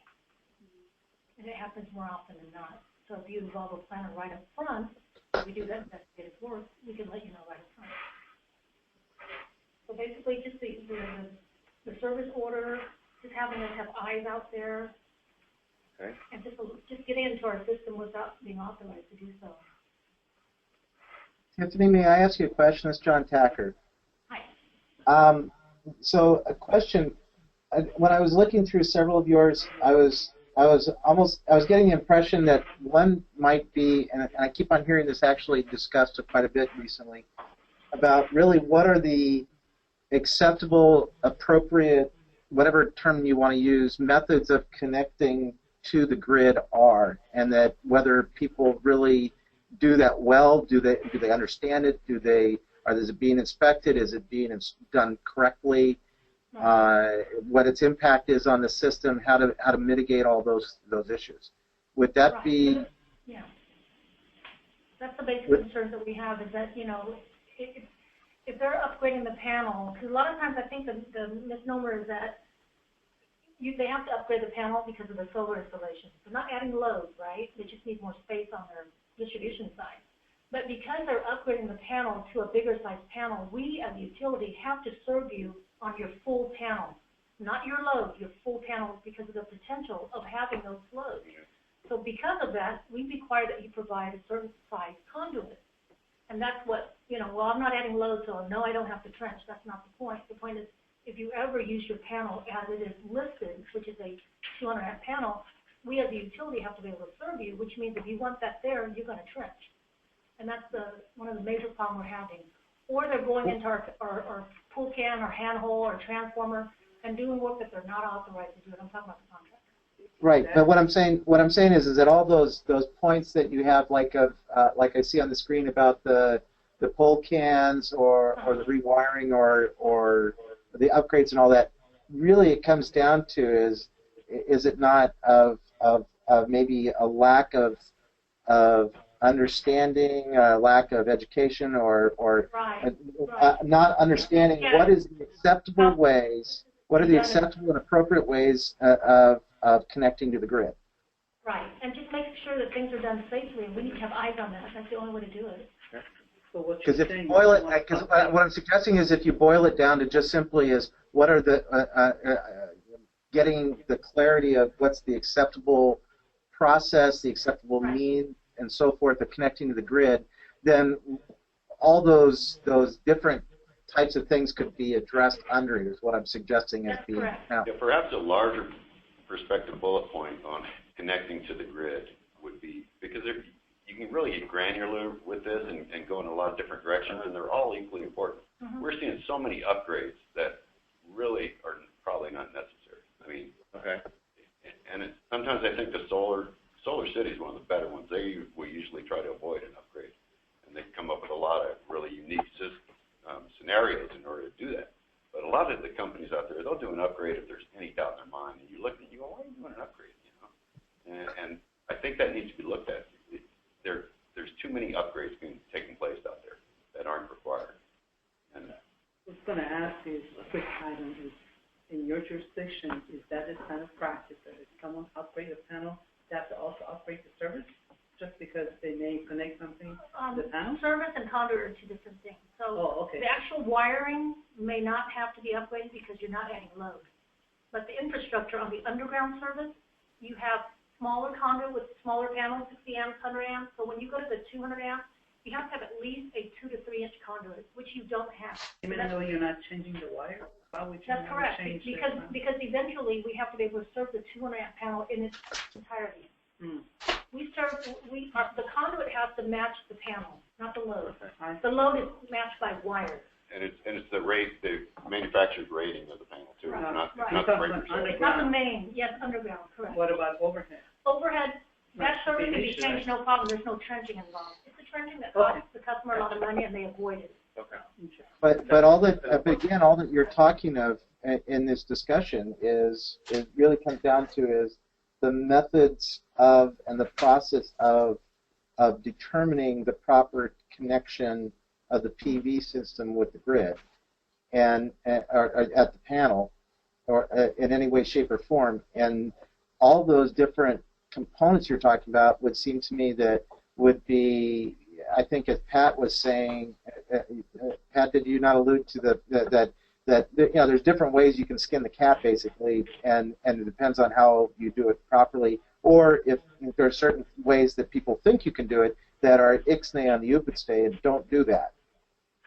Yeah, it's probably one of the most misrepresented items in the solar. So what I'm just suggesting is if we identify it as a kind of, shall we say, a little bit larger issue, looking at it from a higher level point of view, and then we can take care of all those little parts in addressing that challenge. That's all I'm suggesting. I'm There's not also belittling some or trying to get rid of the challenges. I'm just trying to get more bang for the buck of saying that's one of the top 10.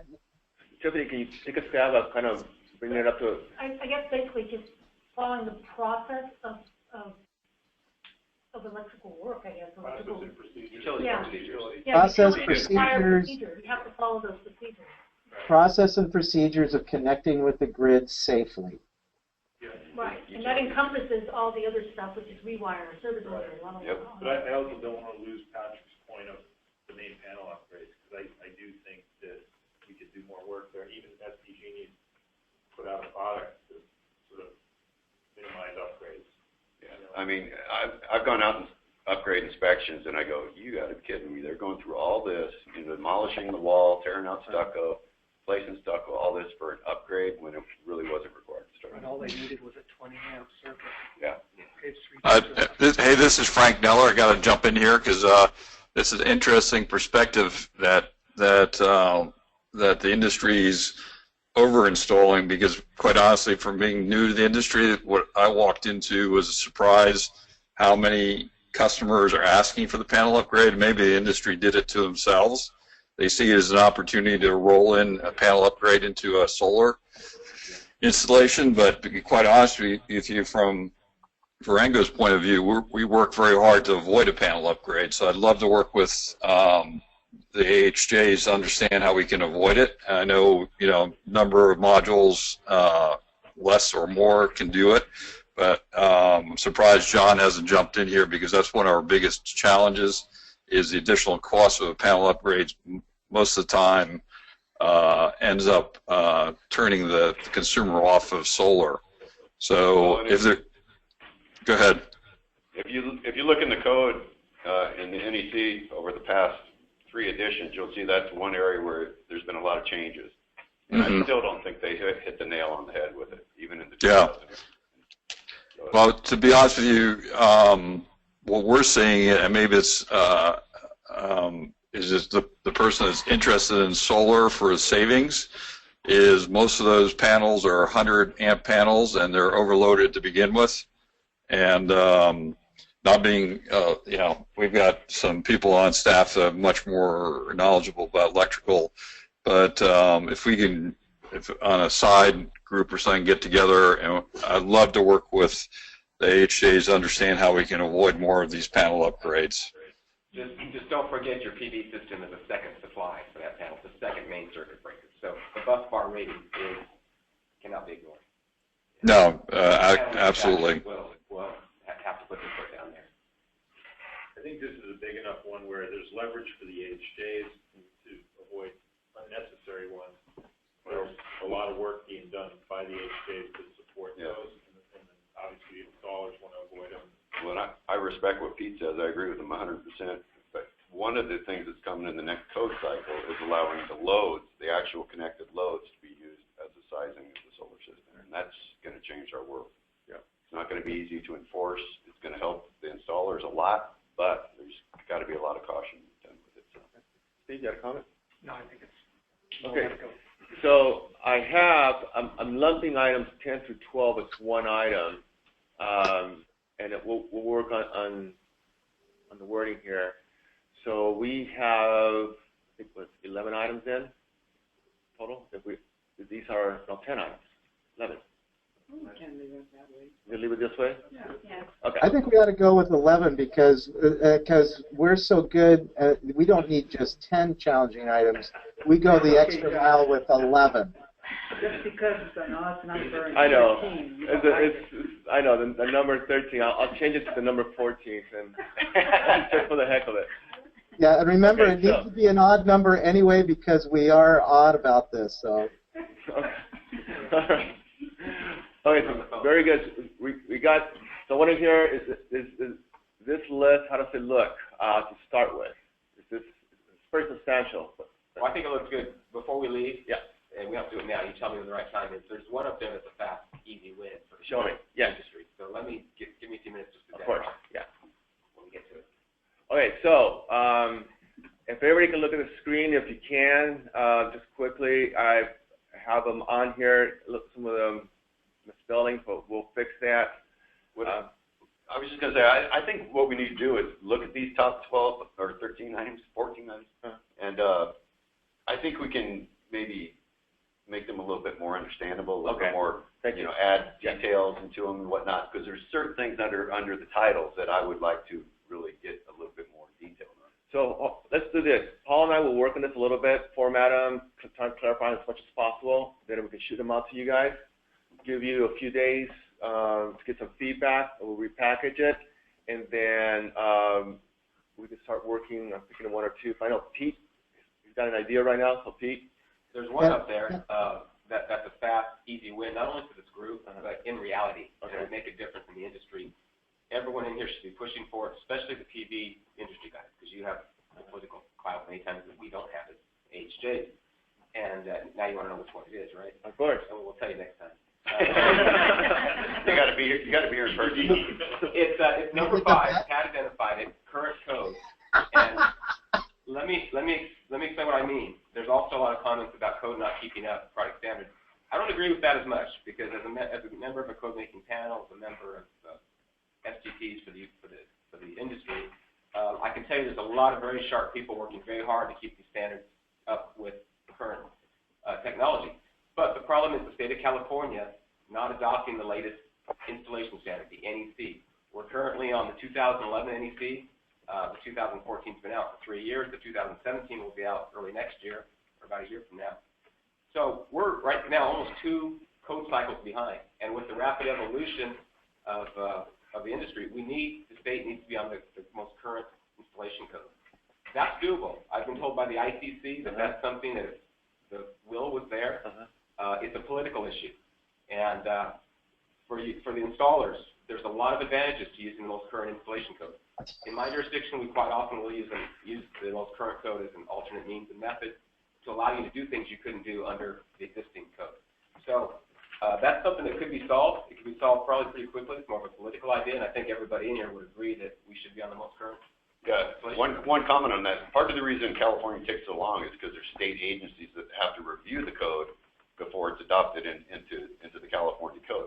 However, a lot of those state agencies really don't play much of a role in solar.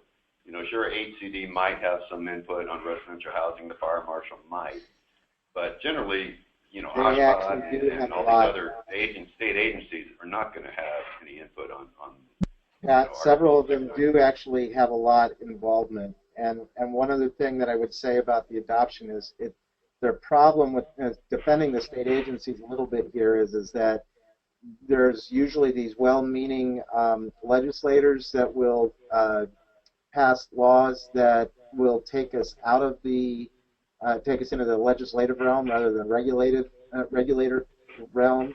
And then what unfortunately happens is state agencies have to align the codes specifically to the wording that was put in the in various laws, and that's what slows things down. And a major thing that slows things down. I agree with Pete that that a lot of this is political. I'm not sure I would necessarily categorize it as easy. I would categorize it more as simple. So is this a legislative solution you're talking about, Pete, or different facets? Talk to your representative. Okay. You know, one of the things that happens is the NEC is published every 3 years, but the California code can be updated every year.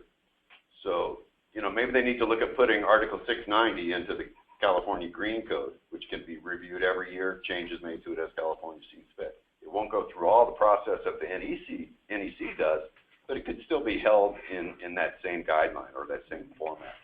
Well, jurisdictions, as I understand it, don't only want to go before their councils or city councils or their board of supervisors once every 3 years for their adoptions, and don't want. And the problem really is the NEC is in a different 3-year cycle than all the other codes: plumbing, mechanical, building, fire. And so that's really what's been a large part of another large factor on this. One example is the 2015 NEC or the 2014 NEC has provisions for what we were talking about earlier for the solar interconnection with the utility. Okay. And it's, in my opinion, it's very poorly written. You're going to get jurisdictions all over the place enforcing that very differently. You know, it allows for engineered supervision, but it doesn't go into definitions of what that is.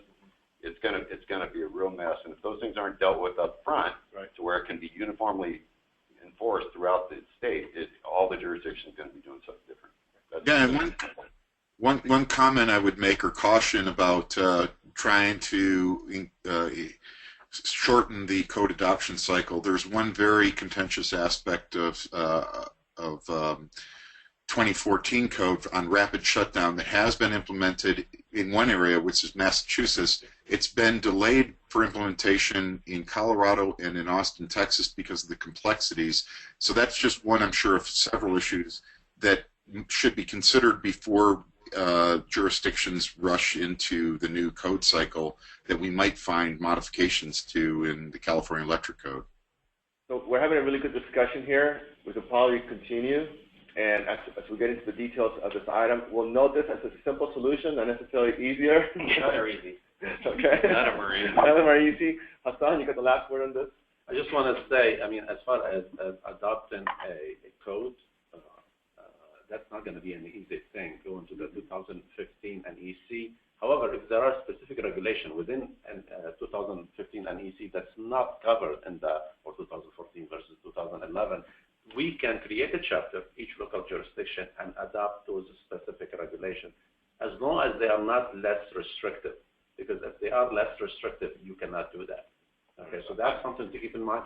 Otherwise, the other way to do it is the alternate methods of construction and materials. You can always do that, but that's always site-specific, case by case. I think the state of California and the CEC, Energy Commission, can do whatever they want when it comes to codes. And if they get enough backing behind it, they can get something like that passed in California. They can, but we can't. As a local jurisdiction, we don't have the right to do it. But we got industry here. We got a lot of people that could put pressure on this. Okay. When you think about it, Pete, just one clarification. Do you think about the adoption of the entire NEC? Yes. Okay. Yeah. Rather than just yeah. Okay. You can't just adopt part of it and not the whole. Yeah. It's a whole process. Yeah. And for local jurisdictions to come up to adopt their own portions, it's also overriding the mandate by the state. It's not something they can obviously. You can adopt if something, let's say the 2014 and EC has language that is not in the 2011, brand new, you can take it. Yeah, but as long as it doesn't affect anything else, you can do it. You have to you can do it under ordinance on that. That's Yes. going to be difficult. Yes, I know, but I mean, it can be done. It's doable. Right. Okay, so what we're going to do, we're going to take a look at this list, massage it a little bit, try and clarify as much as possible. We'll send it out to you guys, get some feedback, give you guys a few days, and then we'll send it back out, and hopefully it's clear. Then pick a couple, maybe the simple one that Pete wants us to do. It will be a challenge, and we'll move forward. Sounds good? Mm-hmm. Okay, good. And if, next Hector, if I may ask, when you guys put out something for comment, that you put out a document and say, please send comments. You said a few days. I would appreciate if we could have as part of our operating rules is that we get at least a week to review and comment, because a couple days can, a lot. That's kind of asking a little too short, I think. Okay, so at least a week. We'll do that. Sound good? Okay. Going on, next item on the agenda, Paula, status update. Okay. All right, so I'm going to briefly talk about the meeting and workshop calendar schedule, because I know John asked for that. So we have worked on a few dates. Obviously, at the first meeting, everybody agreed that it would be, well, I assume everybody agreed that it would be the last Thursday of every month. Is that right? Yes. And so we've got the 30th of July, the 27th of August, 24th of September. I'll share all of this with you afterwards. I'll email it to all of you so that you have the dates and everybody can plan for the rest of the year. And then the tentative workshop, we were looking at maybe aiming at the first one, either October or November this year. And what we wanted to do with that was broadcast a really great message, a unified message of SEAC to the entire industry, of what we're working on, what we're doing, so it would encourage others and influence other jurisdictions and show the industry that we're really proactive and we're going out of our way to really solve challenges. And also at the workshop kind of break it up and have educational and training sessions, have panel discussions, have exhibits, so it'll be kind of like a very broad conference almost. And we're starting at maybe looking at 8:30 in the morning to about 3:30. So I'll email everybody the details of that and the dates that we've kind of allocated. We're going to have it here at the County of Los Angeles downstairs conference rooms in the courtyard, which would probably accommodate about 250 people, so it's a really nice crowd. The only concern is that the availability all falls on a Monday, so that's kind of what we're looking at right now. So all the dates that we have from October to November are all on a Monday.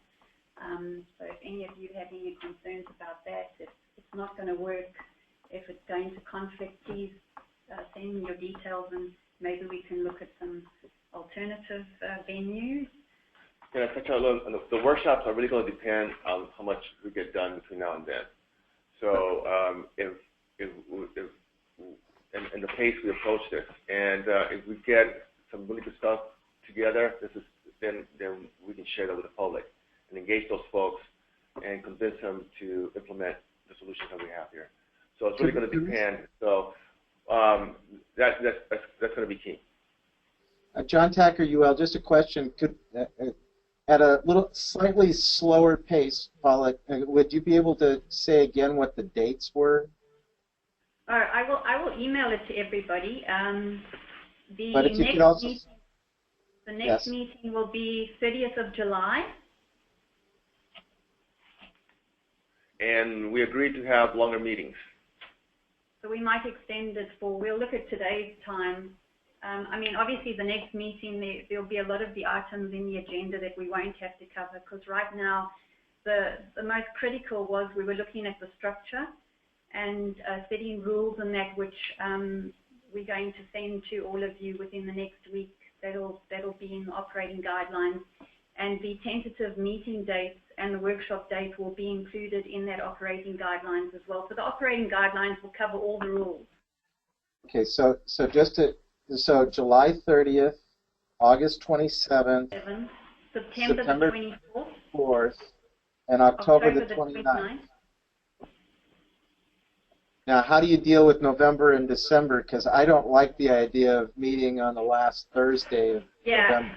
Yeah, right. So that's the exception. The exception is November and December. So November would be the 19th because of Thanksgiving on the 26th. And then December is not going to be the 31st. We've provisioned December the 18th.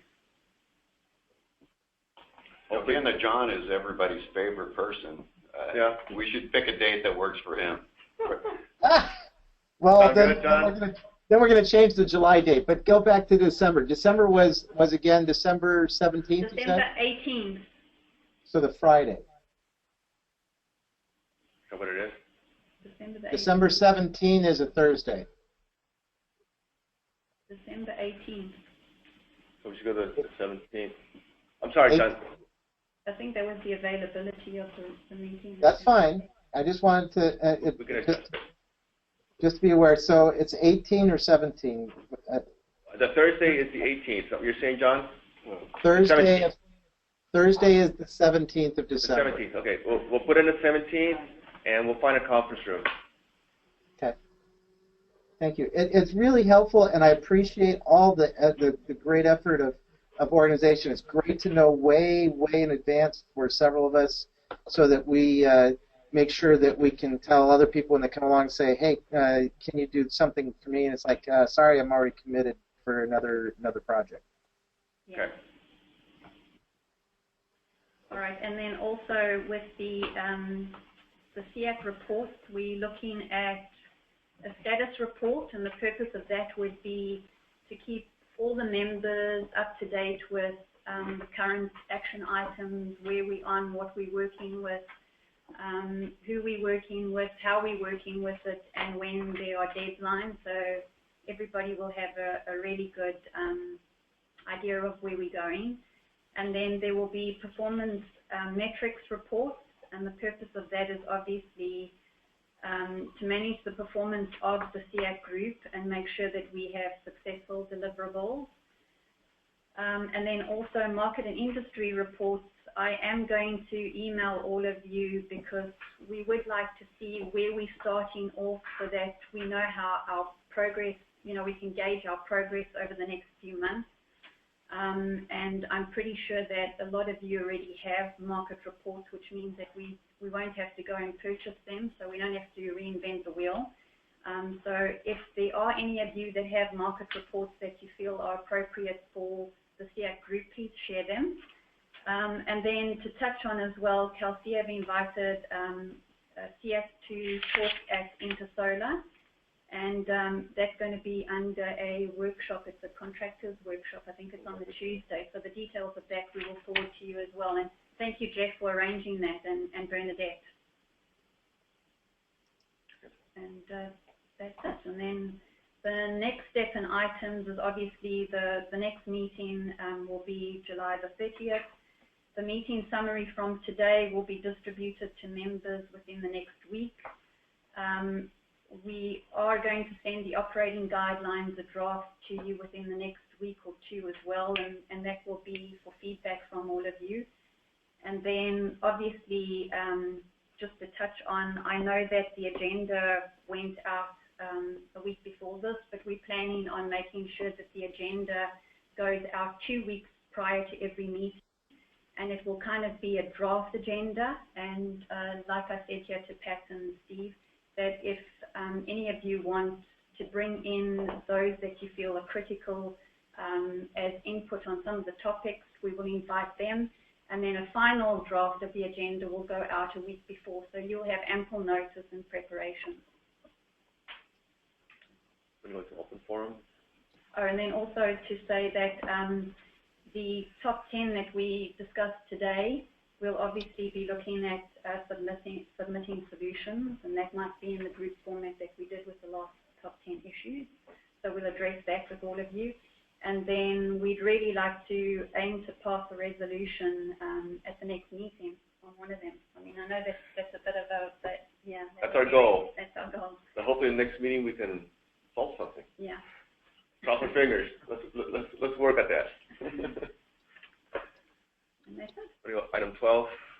Open forum and feedback.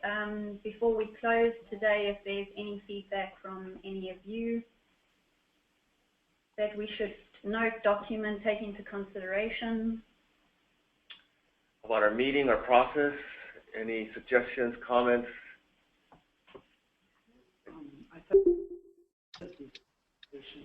Well, did you invite Hotel Edit? We're in the process of trying to get water and power on board, so we're still working on that. We talked before about Edison, and we thought that you'd be a great representative for all utilities, but I can do it now. But we are in the process of trying to get water and power to join us, and they're an important component in this area. So a comment would be, if I may, what would be helpful is if we could have an updated list of all who are the members of, that would be great. We'll get that out. And as well as contact information, so that if one of us wanted to contact one of them, somebody individually, that would be great. We'll get that out to everybody.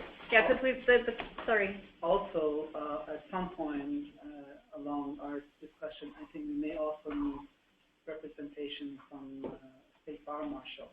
I was just thinking that. Yes. So I think we have a good advantage of having Kevin Reinert sign. Kevin. Right. And the State Fire Marshal's office has not replaced Kevin yet. Yeah.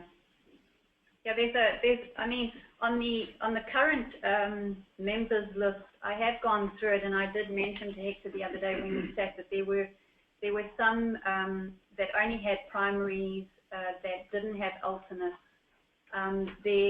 There's been one replacement that has been Chris of Sunrun. His replacement is Micah. So there have been a few changes, and they were only in the last day. So all the updates will be sent through to you, and those who would like to mention an alternate or, as John calls it, a proxy, please send those to me. So I will be going through this entire list and individually contacting all of you to change all of those. You know, I got one thing. When we discuss items that may involve outside parties, outside agents, maybe experts in a certain product or a certain field or something, would we have the option of maybe inviting one of those people to? Yeah. That would be fantastic. Right. That would be greatly appreciated. Yeah. We should probably decide when it makes sense to invite them to be part of the group versus invite them in for a topic or something. Yeah. Okay. Anything else? Anybody else? Any comments online? I just have one, Jim?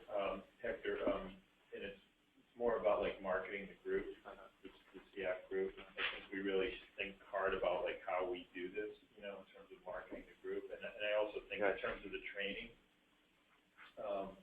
you know, Solar City might be able to support on the, you know, on the training side, might be able to support the group with. We use a lot of video for training because everybody's so spread out. Right. And I think if we can get some of these hot topics and get our resolutions and then do quick productions on them, 3 minutes, you know, just something to show the world like how we're approaching this. Okay. You know, and not company specific, not AHJ specific, Right. SEAC specific. Right. I think it would go a long way. Give your designers an exam they have to pass before they can do solar plans. There you go. top 10, There we Patrick go. Gilly, top 10 things the designers should know. There is an exam for that, folks, and it's called NAPSEP. I'll make up the exam for you. Sorry, was that Jeff? Yeah, I was going to say there is an exam. It's called NAPSEP. It's a certification program that's been in existence for some time, and that's something that maybe those people that have concerns over this issue, I would certainly encourage the promotion of NAPSEP certification because it really is the best filter for installers today. Okay, very good. We'll note that. Okay, so there are some other methods too, but I would agree that NAPSEP is one of them. Yeah, I was going to say UL has a pretty good program that you can certify through UL. And, you know, I just have to throw out IAI, the PACE program through the IAI education. There's a lot of stuff there too. Great. And I was part of the development of the UL program, so I can speak to it as well. Okay, folks. Excellent work today, folks. So good. We actually got a list of fantastic. Yes, Paula? Did you want to talk about this? Oh, yes.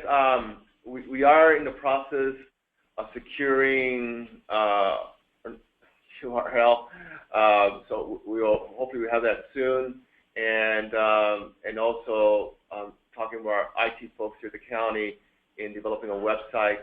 And so we're going to look at some templates they have already, and hopefully in a couple of months we have something up and we can put a lot of this information, we can market, we can put videos on there. Yeah. And it will be a portal to share with the group. Yeah. So that's all in the works. Great. So excellent work, folks. Really good job. Thank you. Thank you all. Thank you all. Thank you. Thank you, guys. Thank you. Thank you.